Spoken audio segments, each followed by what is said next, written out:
ரமலானுக்காக வேண்டி தயாராகக்கூடிய மாதம் இந்த ஷஅபானுடைய மாதம். அரபியிலே ரஜபுக்கு ஷஹ்ரு ஸரா, விளைச்சலுடைய மாதம் என்று கூறுவார்கள்.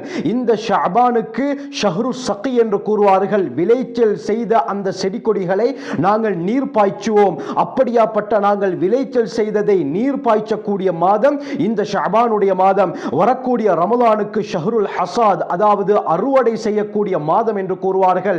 எனவே ரமலானுக்காக வேண்டி நாங்கள் ரஜபில் இருந்து ஆயத்தமாக வேண்டும், அமல் இபாதத்துகளிலே ஈடுபட வேண்டும். அதனால தான் ஹஜ்ரத் ஸல்லல்லாஹு அலைஹி வஸல்லம் அவர்கள் ரஜபில் இருந்து அமல் செய்வதற்கு ஆரம்பித்து விடுவார்கள்.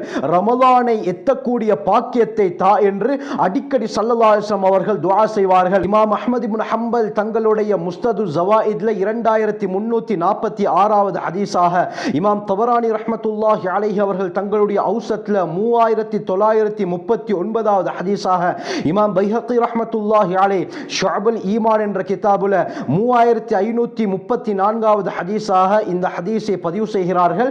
அனஸ் ரலியல்லாஹு அன்ஹு அறிவிக்கிறாங்க, ஸல்லல்லாஹு அலைஹி வஸல்லம் அவர்கள் ரஜப் மாதத்திலே நுழைந்து விட்டால், அல்லாஹும்ம பாரிக் லனா ஃபி ரஜப வ ஷஅபான வ பல்லிக்னா ரமலான், யா அல்லாஹ் ரஜபிலும் ஷஅபானிலும் எங்களுக்கு பரக்கத் செய்து விடுவாயாக, ரமலானை அடையக்கூடிய பாக்கியத்தை தந்தருள்வாயாக என்று ஸல்லல்லாஹு அலைஹி வஸல்லம் அவர்கள் துஆ செய்ய ஆரம்பித்து விடுவார்கள். எனவே ரமலானுக்காக வேண்டி நபி அவர்கள் ரஜபில் இருந்தே அமல் இபாதத் செய்வதிலே ஆசை ஆர்வம் ஊட்டுவார்கள். தாங்களும் செய்திருக்கிறார்கள், சஹாபாக்களை செய்ய சொல்லி இருக்கிறார்கள். அதனால் அல்லாமா இப்னு ரஜப் ஹம்பலி தங்களுடைய லதாயிஃபுல் மஆரிஃப் என்ற கிதாபுல குறிப்பிடும் பொழுது, சஹாபாக்களும் இந்த ஷஅபானுடைய மாதத்திலே நோன்புக்காக வேண்டி ஆயத்தமாகுவார்கள், அதிகமாக குர்ஆனை ஓதுவார்கள் என்று இப்னு ரஜப் அல் ஹம்பலி ரஹ்மத்துல்லாஹி அலைஹி தெளிவாக குறிப்பிடுகிறார்கள்.